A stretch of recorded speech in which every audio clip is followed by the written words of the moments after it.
During the fall of 2009, the Latvian Culture Center and Church in Colorado received a wonderful gift, 7 stained glass windows designed by Ingrida Levensteins.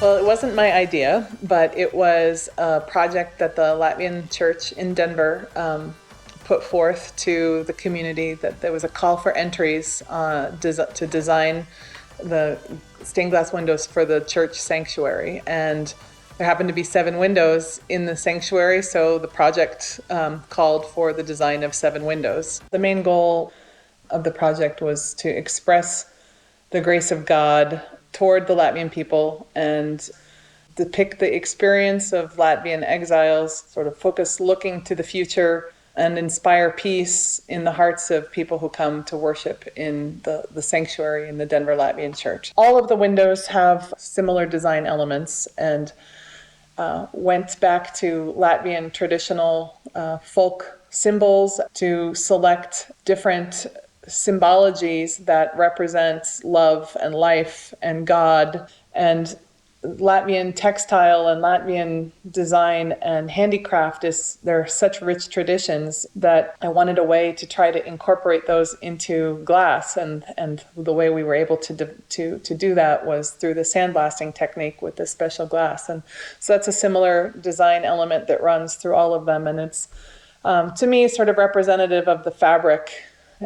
When you say the fabric of life, the fabric of Latvian life that is so rich in its symbology and in its visual traditions. The first one is the cross. Latvian design elements that are added to the cross sort of circulate around the apex where the cross meets, and the design elements of the shining cross are sort of a Latvian star, sun symbol that emulate from that apex. The second cross is symbolic of young Latvian people experienced in their youth and during a free Latvia, so between 1919 and 1940, when Latvia was a free country, during those 20 years. So the window itself portrays a young Latvian boy and a girl in sort of their traditional costumes going to church. And the Latvian countryside is peppered by vast fields and beautiful green forests, and often as you're entering into a town, at the town's edge where the forest begins, that you'll see the church steeple. And the third window is one of the more dramatic windows in the collection, and this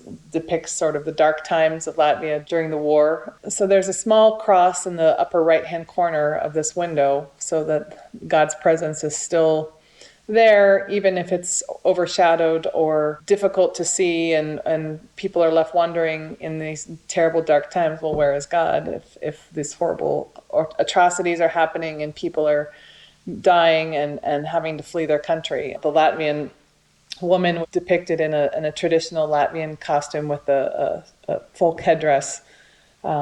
She's crying, and it was a very difficult experience, and to survive that, to leave the country, the flames that are rising from the outline, the silhouette of the Latvian countryside. Anytime you spoke to a grandparent or someone who left Latvia during those times, a very emotional, very powerful time. Fourth window in the series is the new foreign land, specifically for Latvians who emigrated and came to Colorado. The purple mountain majesties of the Rocky Mountains are certainly depicted in this window. The land full crops and fruits and the gifts that were discovered of making a new life in Colorado.